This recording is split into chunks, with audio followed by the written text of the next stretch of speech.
English അധ്യാപക നിയമനം അട്ടിമറിക്കുന്ന സർക്കാരിനെതിരെ മാർച്ചും ധർണയും നടത്തുന്ന അധ്യാപകരും PTA അംഗങ്ങളുമാണ് സെക്രട്ടേറിയറ്റിന് മുന്നിൽ. കഴിഞ്ഞ 2-3 പ്രാവശ്യമായി PSC ലിസ്റ്റിൽ വന്ന ആൾക്കാരാണ് ഞാൻ. കഴിഞ്ഞ പ്രാവശ്യം എറണാകുളം ജില്ലയിലെ റാങ്കിലാണ് വന്നതെങ്കിൽ അവിടുത്തെ 1ാമത്തെ റാങ്കുകാരിക്ക് പോലും നിയമനമായിരുന്നില്ല 2015 എഴുതിയ പരീക്ഷയിൽ. അതുകൊണ്ട് ഇത്തവണ ജില്ല മാറ്റി ഇടുക്കി ജില്ലയിൽ വെച്ചാണ് ഞങ്ങൾ എക്സാം എഴുതിയത്. അങ്ങനെ PSC ലിസ്റ്റിൽ വന്നു. അപ്പോൾ 2021 ഓഗസ്റ്റ് മാസം അന്നത്തെ ചീഫ് ജസ്റ്റിസ് ആയിരുന്ന S. മണികുമാർ സാറ് വിധി പുറപ്പെടുവിച്ചിരുന്നു. കേരളത്തിലെ ഗവൺമെൻറ് ഹൈസ്കൂളുകളിൽ ഇംഗ്ലീഷ് അധ്യാപകരില്ലാത്ത ഹൈസ്കൂളുകളിൽ പെർമനൻറ്റ് ടീച്ചേഴ്സിനെ നിയമിക്കണമെന്നുള്ള വിധി വന്നിട്ട് 2 വർഷമാകുന്ന സമയത്താണ് ഞങ്ങളൊക്കെ ലിസ്റ്റിൽ വരുന്നത്. അത് വീണ്ടും സർക്കാർ നടത്താത്തത് കൊണ്ട് അത് കോടതി അലക്ഷ്യ കേസായി. കോടതി അലക്ഷ്യത്തിന് മേൽ അലക്ഷ്യ കേസായി 30ഓളം തവണ ആ കേസ് മാറ്റിവെക്കുകയുണ്ടായി. അന്നത്തെ PTA പ്രതിനിധിയായിരുന്നു ആ കേസ് കൊടുത്തിരുന്നത്. 30ഓളം തവണ മാറ്റിവെച്ചു. ചീഫ് ജസ്റ്റിസിൻ്റെ 2024 മാർച്ച് മാസം 14-ാം തീയതി അന്നത്തെ ചീഫ് ജസ്റ്റിസായിരുന്ന ശ്രീ AJ ദേശായിയുടെ കർശന താക്കീതുണ്ടായിരുന്നു. 4 ആഴ്ചയ്ക്കുള്ളിൽ ഞങ്ങൾക്ക് സ്ഥിര അധ്യാപകരെ നിയമിക്കണമെന്നുള്ള കർശന നിർദ്ദേശമുണ്ടായിരുന്നു. പക്ഷേ ഈ കർശന നിർദ്ദേശത്തെ പോലും കാറ്റിൽ പറത്തിയാണ് വീണ്ടും ഈ കേസ് മാറ്റിവെച്ചിരിക്കുന്നത്. ഇതിലെല്ലാം ഞങ്ങൾക്ക് ആശങ്കയുണ്ട്. ഞങ്ങളുടെ റാങ്ക് ലിസ്റ്റ് ഞങ്ങളുടെ ജോലി എന്നതിലപ്പുറം കുട്ടികൾക്ക് സാധാരണക്കാരായ പാവപ്പെട്ട ജനങ്ങളുടെ കുട്ടികളാണല്ലോ ഗവൺമെൻറ് സ്കൂളുകളിൽ പഠിക്കുന്നത്. അല്പമെങ്കിലും കാശുണ്ടെങ്കിൽ അവർ പണം മുടക്കി CBSE സ്കൂളുകളിലോ ICSE സ്കൂളുകളിലോ വിടും. ഇത് തീർത്തും നിവൃത്തിയില്ലാത്ത, ഞാനൊക്കെ മലയോര ഗ്രാമങ്ങളിൽ നിന്നാണ് വരുന്നത്. അവിടെ തീർത്തും നിവൃത്തിയില്ലാത്ത പേരൻസ് ഉണ്ട്. അവർക്കറിയില്ല അവരുടെ കുഞ്ഞുങ്ങളെ സ്കൂളിൽ പഠിപ്പിക്കുന്ന, ഇംഗ്ലീഷ് പഠിപ്പിക്കുന്നത് സോഷ്യൽ സയൻസ് പഠിപ്പിക്കുന്ന ടീച്ചറാണോ, മാത്സ് പഠിപ്പിക്കുന്ന ടീച്ചറാണോ, അതോ ഇനി മലയാളം പഠിപ്പിക്കുന്ന ടീച്ചറാണോ എന്നൊന്നും പേരൻസിന് അറിയില്ല. ഈ കുട്ടികൾക്ക് ഇംഗ്ലീഷ് ഒന്നുമേ അറിയത്തില്ല. ലോക ഭാഷയല്ലേ. ഇനി അവസരങ്ങളുടെ എത്രയോ ജാലകം തുറന്നു കിട്ടേണ്ടതാണ്. ഇന്നത്തെ കുട്ടികളാണല്ലോ നാളത്തെ പൗരന്മാർ. എന്തുകൊണ്ടാണ് നമ്മുടെ നാട്ടിലേക്ക് ഇത്രയും ആൾക്കാർ, യുവജനങ്ങൾ വിദേശത്തേക്ക് പോകുന്നത്? നമ്മുടെ നാട്ടിൽ നമുക്കിഷ്ടമുള്ള തൊഴിൽ ചെയ്ത് ജീവിക്കാനുള്ള സാഹചര്യം ഇല്ലാണ്ടാവും. ഞങ്ങൾ എത്രയോ വർഷം കഷ്ടപ്പെട്ടാണ്, എത്രയോ വർഷങ്ങൾക്ക് ശേഷമാണ് ഒരു PSC നോട്ടിഫിക്കേഷൻ വന്നതെന്ന്. കോവിഡിൻ്റെയൊക്കെ സമയമായി കഴിഞ്ഞപ്പോൾ നോട്ടിഫിക്കേഷനൊന്നും വരുന്നതേ ഇല്ലായിരുന്നു. അപ്പോൾ അതിൻ്റെ പ്രശ്നമെല്ലാം കഴിഞ്ഞ് 6-7 വർഷങ്ങൾക്ക് ശേഷമാണ് ഞങ്ങൾക്കൊരു PSC എക്സാം കിട്ടിയത്. വളരെ 20 പേരെ മാത്രമാണ് ഞങ്ങളുടെ ജില്ലയിൽ മെയിൻ ലിസ്റ്റിലേക്ക് വന്നത്. മറ്റ് ജില്ലകളിൽ എറണാകുളം, കോട്ടയം, പത്തനംതിട്ട തുടങ്ങിയ ജില്ലകളിൽ വെറും 10 പേർ. ആലപ്പുഴ ജില്ലയിലൊക്കെ 10 പേര്, 10 പേരെ മെയിൻ ലിസ്റ്റിലുള്ളൂ. അവിടെയൊക്കെ ആണെങ്കിൽ, എറണാകുളം ജില്ലയിലാണെങ്കിൽ 60-ന് മുകളിൽ സ്കൂളുകളിൽ ഇംഗ്ലീഷ് അധ്യാപകരില്ല. എന്നിട്ടും ഞാൻ വീണ്ടും പറയുന്നു, എന്നിട്ടും അവിടെ ആദ്യത്തെ റാങ്കുകാരനെ പോലും ഇതുവരെ നിയമിച്ചിട്ടില്ല. ലിസ്റ്റ് വന്നിട്ട് 1 വർഷം കഴിഞ്ഞു. അപ്പോൾ എന്തിനാണ് ഈ ഒരു പ്രഹസനം? എന്തിനാണ് താൽക്കാലിക അധ്യാപകർ? ഞങ്ങളെ പോലെയുള്ള ക്വാളിഫൈഡ് ആയിട്ടുള്ള എല്ലാ മത്സര പരീക്ഷകളും എഴുതി ജയിച്ചു, വീണ്ടും PSC എഴുതി, അതിൻ്റെ അകത്ത് ഇൻ്റർവ്യൂ പാസ്സായി, ലിസ്റ്റിലും വന്നു. ഞങ്ങൾക്ക് നിയമനം തന്നുകൂടെ? ഈ കുട്ടികളുടെ ഒരു കഷ്ടപ്പാട്, സ്ട്രഗിൾ കാണുമ്പോഴാണ് നമുക്ക് സങ്കടം വരുന്നത്. കാരണം ഓരോ വർഷം പുതിയ ഗസ്റ്റ് അധ്യാപകർ വരുന്നു. അതും ജൂലൈ മാസം, ഓഗസ്റ്റ് മാസം ഒക്കെയാണ് വരുന്നത്. ഇവർ പോർഷൻ തീർക്കാൻ വേണ്ടി അവർ കഷ്ടപ്പെടുന്നു, കുട്ടികളത് ഫോളോ ചെയ്യാൻ കുട്ടികൾ കഷ്ടപ്പെടുന്നു. ഈ കുട്ടികൾ എങ്ങനെയും 10 തട്ടിമുട്ടി പാസ്സാകും. അത് കഴിഞ്ഞ് +1 വന്നു കഴിയുമ്പോൾ ഈ കുഞ്ഞുങ്ങൾക്ക് ഒരു സ്പെല്ലിംഗ് അറിയില്ല, ഒരു സിമ്പിൾ സെൻറ്റൻസ് പറയാൻ അറിയില്ല. അവരുടെ പേര് എഴുതാൻ ചോദിച്ചാൽ അവർക്ക് തപ്പലാണ്. അപ്പോൾ ഈ കുട്ടികൾ നമ്മൾ പഠിപ്പിക്കുന്നത്, ഞാനിപ്പോൾ +2 പഠിപ്പിക്കുന്നുണ്ട്. പല കുട്ടികളും നല്ല ബ്രില്യൻ്റായ കുട്ടികളാണ്. അവർക്ക് ബാക്കി എല്ലാ വിഷയങ്ങൾക്കും ഫുൾ മാർക്ക് കിട്ടുന്നു, ഇംഗ്ലീഷിന് മാത്രം മാർക്കില്ല. കാരണം അവർക്ക് ബേസില്ലാതെ, അടിത്തറയില്ലാതെ ഒരു കെട്ടിടം പണിയാൻ പറ്റില്ലല്ലോ. അതേപോലെ ഇംഗ്ലീഷ് വിദ്യാഭ്യാസത്തിന് ആ കുഞ്ഞുങ്ങൾക്ക് അടിത്തറ കിട്ടിയിട്ടില്ല. ഇനിയെങ്കിലും ഒന്ന് മാറ്റി ചിന്തിക്കും. നമ്മുടെ കുഞ്ഞുങ്ങൾ പഠിക്കട്ടെ, പാവപ്പെട്ട കുഞ്ഞുങ്ങളല്ലേ, നമ്മുടെ കുഞ്ഞുങ്ങൾ പഠിക്കട്ടെ. ഇപ്പം പെർമനൻ്റ് അധ്യാപകരെ നിയമിച്ചാൽ ഒരു പരിധി വരെ ഈ കൊഴിഞ്ഞുപോക്കൊക്കെ നിലച്ചു പോകും. ഈ ഡിവിഷൻ ഫോൾ പോലത്തെ ഒരു പ്രശ്നവും വരുന്നില്ല.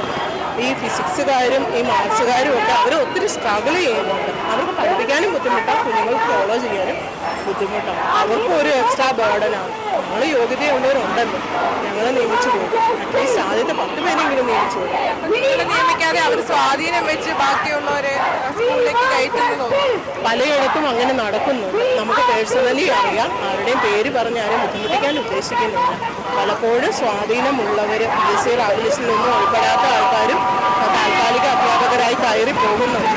നമ്മൾ ഇൻ്റർവ്യൂവിന് ചെല്ലുമ്പോൾ ഒരു താൽക്കാലിക അധ്യാപകൻ്റെ വേക്കൻസിക്ക് വേണ്ടിയിട്ട് നമ്മൾ ചെല്ലുമ്പോൾ അവിടെ നടക്കുന്ന ഇൻ്റർവ്യൂവിൽ 40-ന് മുകളിൽ ആൾക്കാരാണ് അവിടെ വന്നിരിക്കുന്നത്. അപ്പോൾ അത്രയും പേരോട് ഫൈറ്റ് ചെയ്താണ് നമ്മൾ ഈ ലിസ്റ്റിൻ്റെ അകത്ത് ഈ 20 പേര് 10 പേരൊക്കെയുള്ള ലിസ്റ്റിൽ ഉൾപ്പെട്ടിരിക്കുന്നത്. എന്നിട്ട് കോടതി വിധി ഉണ്ടല്ലോ, കോടതി വിധി നടപ്പിലാക്കും. കോടതി വിധി നടപ്പിലാക്കിയാൽ മതി. ഒരുമാതിരി ഒരു 90% പ്രശ്നങ്ങളും അതോടുകൂടി ഇല്ലാതാകും. ഞങ്ങൾക്ക് ക്വാളിറ്റി എഡ്യൂക്കേഷൻ കുട്ടികൾക്ക് കൊടുക്കാൻ പറ്റും, കുട്ടികൾക്ക് ക്വാളിറ്റി എഡ്യൂക്കേഷൻ നേടാൻ പറ്റും. അതുവഴി ഭാവിയിൽ അവർക്കത് ഉപകാരപ്പെടുമല്ലോ. ഇംഗ്ലീഷിൽ പഠിക്കുന്നത് ഒരു മോശമല്ലല്ലോ, നല്ല കാര്യമല്ല. അതിന് PSC വെറും ഒരു പ്രഹസനമായിട്ട് മാറിക്കൊണ്ടിരിക്കുകയാണല്ലേ ഈ ഒരു മേഖല. അധ്യാപക മേഖലയിൽ മാത്രമല്ല പല മേഖലയിലും ഇങ്ങനെ അവർക്ക് ലിസ്റ്റിൽ വന്നിട്ടും അവരെ തിരഞ്ഞെടുത്തില്ല എന്നൊക്കെ പറയുന്നു, അങ്ങനെ പരാതികൾ പറയുന്നു. ഹൈസ്കൂളിൽ ഇംഗ്ലീഷ് ലിസ്റ്റിൽ മാത്രമേ ഉള്ളൂ മാഡം ഈ പ്രശ്നങ്ങൾ. കാരണം മറ്റ് ലിസ്റ്റിൽ ആദ്യത്തെ 5 പേർക്കെങ്കിലും അല്ലെങ്കിൽ 10 പേർക്കെങ്കിലും ഒരു നിയമനം കൊടുക്കുന്നുണ്ട്. ഇംഗ്ലീഷിന് മാത്രമുള്ള താൽക്കാലിക അധ്യാപകർ, ബാക്കി എല്ലാവർക്കും പെർമനന്റ് അധ്യാപകരെ നിയമിക്കുന്നുണ്ടെന്നേ. ഒരു ദിവസം ഒരു ജില്ലയിൽ 27ഓളം അഡ്വൈസ് മലയാളത്തിന് പോയ ജില്ലകളുണ്ട്. അത്രയും പേരും പോലും ഇല്ല ഞങ്ങളുടെ ഒരു മെയിൻ ലിസ്റ്റ്. അതാണ് അത്രയും തമ്മിലുള്ള അന്തരം. അതാണ് എന്തുകൊണ്ടാണ് ഇതിങ്ങനെ ചെയ്യുന്നതെന്ന് അറിയില്ല. എന്തുകൊണ്ടാണ് ഈ ഹൈക്കോടതി ചീഫ് ജസ്റ്റിസിന്റെ അന്ത്യശാസനത്തിന് പോലും പുല്ലുവില കൽപ്പിച്ച് എന്തുകൊണ്ടാണ് ഇങ്ങനെ ചെയ്യുന്നതെന്ന് നമുക്ക് അറിഞ്ഞുകൂടി. ഇതിന് ഞങ്ങൾക്ക് ആശങ്കയുണ്ട്. കുട്ടികൾക്ക് അതിന് പല രക്ഷിതാക്കളും ഞങ്ങളോടൊപ്പം ഈ സമരത്തിന് പങ്കെടുക്കുന്നുണ്ട്. ഇന്ന് തന്നെ ഒരു പേരൻറ്റിനെ പരിചയപ്പെട്ടു. അദ്ദേഹത്തിൻ്റെ മകള് +2 ആയിരുന്നു. കുട്ടി സയൻസിൽ നന്നായി പഠിക്കുന്ന കുട്ടിയാണ്. 1189 മാർക്ക് ഉണ്ട് ആ കൊച്ചിന്. മറ്റെല്ലാത്തിനും ഫുൾ മാർക്ക്. 11 മാർക്ക് അവൾക്ക് പോയത് ഇംഗ്ലീഷിന് മാത്രമേ പോയുള്ളൂ. അപ്പം ഒരു ക്വസ്റ്റ്യൻ ഇംഗ്ലീഷിൽ ഒരു പാസേജ് വായിച്ച് മനസ്സിലാക്കാനുള്ള കപ്പാസിറ്റി ഒന്നും മിക്ക കുഞ്ഞുങ്ങൾക്കും ഇല്ല. പ്രത്യേകിച്ച് ആവറേജ് ബിലോ ആവറേജ് കുട്ടികൾക്ക്. വളരെ എക്സലൻ്റ് ആയിട്ട് കുട്ടികളെ എക്സെപ്ഷൻ ഉണ്ട്. എന്നാൽ ഒരു മാർച്ചിലൂടെ എന്തെങ്കിലും പരിഹാരം കാണാൻ സാധിക്കുമെന്ന് തോന്നുന്നുണ്ടോ? ഈ അടുത്ത ജൂലൈ മാസം 9-ാം തീയതി ഇപ്പോൾ കേസ് കോടതിയലക്ഷ്യ കേസ് വീണ്ടും പരിഗണിച്ച് കഴിഞ്ഞപ്പോൾ 3 ആഴ്ചത്തെ സമയം കൊടുത്തിട്ടുണ്ട് സർക്കാരിന് പെർമനന്റ് അധ്യാപകരെ നിയമിക്കാനായിട്ട്. അതിൻ്റെ കാലാവധി ഓഗസ്റ്റ് മാസം 9-ാം തീയതിയാണ് കൊടുത്തേക്കുന്നത്. അല്ലെങ്കിൽ കോടതി കർശനമായിട്ട് പറഞ്ഞേക്കുവാണ് ഞങ്ങൾ കോടതിയലക്ഷ്യ ശിക്ഷാ നടപടികളിലേക്ക് കടക്കുമെന്ന് കോടതി പറഞ്ഞിട്ടുണ്ട്. ഞങ്ങൾ പ്രത്യാശയോടെ കാണുന്നു. കോടതി വിധിക്ക് ഈ ചീഫ് ജസ്റ്റിസിൻ്റെ വിധിക്കൊക്കെ ഇങ്ങനെ തുല്യവില കൽപ്പിക്കുമ്പോൾ നമുക്ക് ആശങ്കയാണ്. ആരെ വിശ്വസിക്കണം സാർ? ഞങ്ങൾ ആരെ വിശ്വസിക്കണം? നീതിന്യായ വ്യവസ്ഥയിൽ വിശ്വസിക്കുന്നത് കൊണ്ടാണ് ഞങ്ങൾ ഇന്നും ഇങ്ങനെ സമാധാനപരമായിട്ട് ഇങ്ങനെ നിൽക്കുന്നത്. നീതിന്യായ വ്യവസ്ഥയിൽ ഞങ്ങൾക്ക് പരിപൂർണ വിശ്വാസമുണ്ട്. കോടതി പറയുന്ന ആ ഒരു ജഡ്ജ്മെൻറ്റ് സർക്കാർ പാലിക്കുമെന്നും ഞങ്ങൾ വിശ്വസിക്കുന്നു. കാരണം ഭരിക്കുന്ന പാർട്ടിയിലെ അടിയുറച്ച് വിശ്വസിക്കുന്ന ഒരാളാണ് ഞാൻ. അപ്പോൾ അതിൻ്റെ പല തത്വങ്ങളിലോടും എനിക്ക് പൂർണ്ണമായ പിന്തുണയുമുണ്ട്. ഞങ്ങൾ പക്ഷേ ഇതൊരു രാഷ്ട്രീയ പ്രശ്നമോ ഒന്നുമല്ല. പാവപ്പെട്ട കുഞ്ഞുങ്ങൾ അവർ പഠിക്കട്ടെ. കാരണം തീർത്തും സിംഗിൾ പേരൻ്റ് കുഞ്ഞുങ്ങളും ബ്രോക്കൺ ഫാമിലിയിൽ നിന്ന് വരുന്ന കുട്ടികളൊക്കെ ഉണ്ട്. അപ്പോൾ അവർക്ക് ഞങ്ങൾ അധ്യാപകർ മാത്രമല്ല പേരൻസ് കൂടിയാണല്ലോ. അപ്പോൾ അവർ വന്ന് വിഷമിക്കുക, ടീച്ചറെ ഞങ്ങൾക്ക് ഇംഗ്ലീഷ് അറിയത്തില്ല, ഞങ്ങൾ എന്നാ ചെയ്യുന്നതെന്നുണ്ട് നമ്മുടെ മുന്നിലിരുന്ന് കരയുന്ന കുഞ്ഞുങ്ങളുണ്ട്. അപ്പോൾ അവരുടെ കണ്ണീരിനൊക്കെ ആരും മറുപടിയില്ല. ഞങ്ങൾക്ക് എന്ത് ചെയ്യാൻ പറ്റും? താൽക്കാലിക അധ്യാപകരായിട്ട് നമ്മൾ ചെല്ലുമ്പോൾ നമ്മളും ഭയങ്കര ബുദ്ധിമുട്ടാണ്. കാരണം ആകപ്പാടെയുള്ള ഈ 5-6 മാസത്തിനുള്ളിൽ നമ്മൾ ഇതെല്ലാം പഠിപ്പിച്ച് തീർക്കണമല്ലോ. അപ്പോൾ നമ്മൾ ഇത് ചെയ്യുമ്പോൾ കുഞ്ഞുങ്ങൾക്ക് വീണ്ടും ABCD തൊട്ട് പഠിപ്പിച്ച് കൊടുക്കും. എന്താണ് ചെയ്യുന്നത്? അങ്ങനെ ഒരു പ്രശ്നം ഈ പെർമനന്റ് അധ്യാപകർ വരുമ്പോൾ ആ പ്രശ്നങ്ങളെല്ലാം ഇല്ലാതാകും. ഇപ്പോൾ പഠിപ്പിക്കുന്ന ടീച്ചേഴ്സിൻ്റെ എക്സ്ട്രാ ബേർഡനും ഇല്ലാതാകും. അപ്പോൾ ഒരു പോസിറ്റീവായിട്ടൊരു മൂവ്മെന്റ് ഉണ്ടാകുന്നു തന്നെയാണ് ഞങ്ങളുടെ പ്രതീക്ഷ. ഈ റാങ്ക് ലിസ്റ്റിൽ ഉൾപ്പെട്ട് ദയവായി ഞങ്ങളുടെ ഇതൊരു റിക്വസ്റ്റ് ആയിക്കൊണ്ട് ഞങ്ങൾക്ക് അനുകൂലമായ നിയമനം as early as possible. We are waiting for the positive response from the part of government as well as judge. Thank you.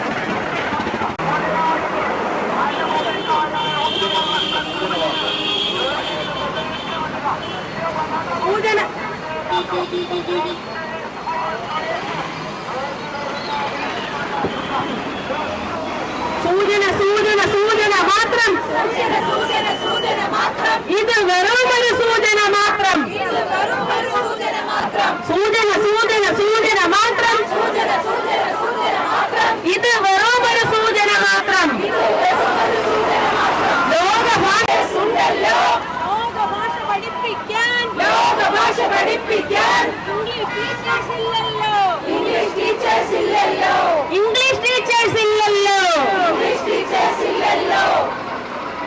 സമരം നീതിക്ക്,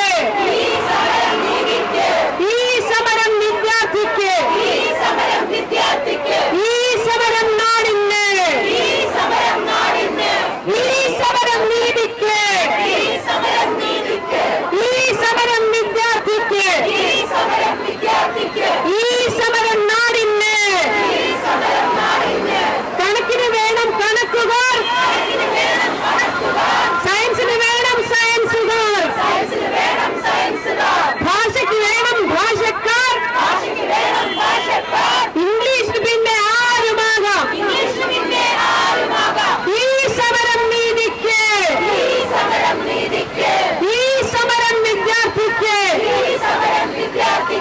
ഈ സമരം നാടിന്. ലോക ഭാഷയ്ക്ക് പുല്ലുവില,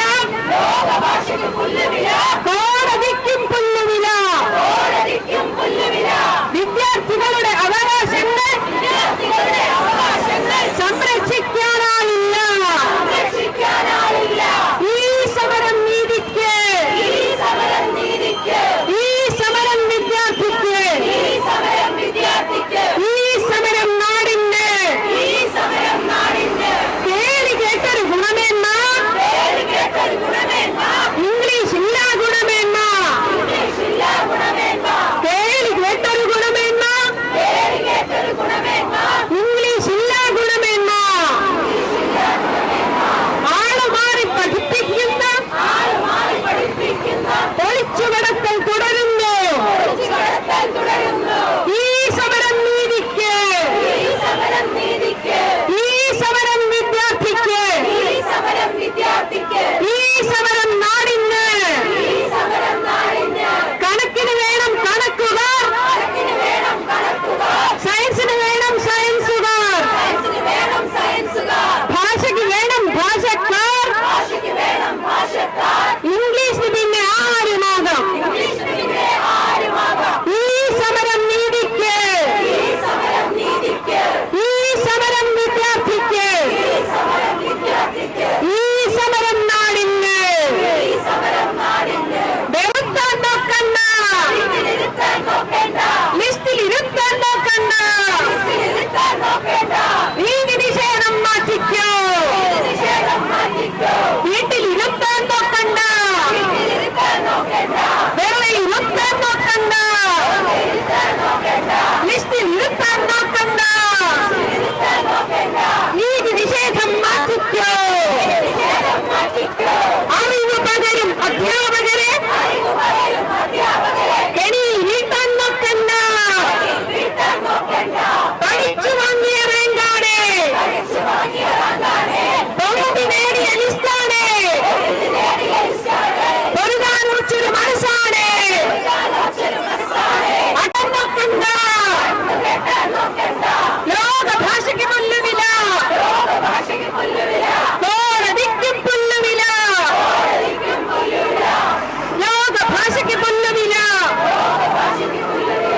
കോടതിക്കും പുല്ലുവില. സൂചന സൂചന സൂചന മാത്രം,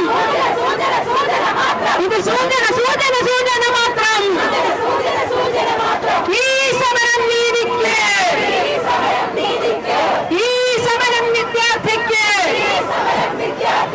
ഈ സമരം നാടിന്. കേളി കേട്ടൊരു ഗുണമേന്മ, ഇംഗ്ലീഷ് ഇല്ല ഗുണമേന്മ. കേളി കേട്ടൊരു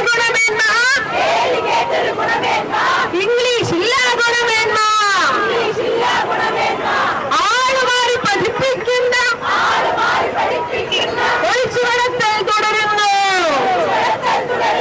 സൂചന സൂചന സൂചന മാത്രം, ഇത് സൂചന സൂചന സൂചന മാത്രം.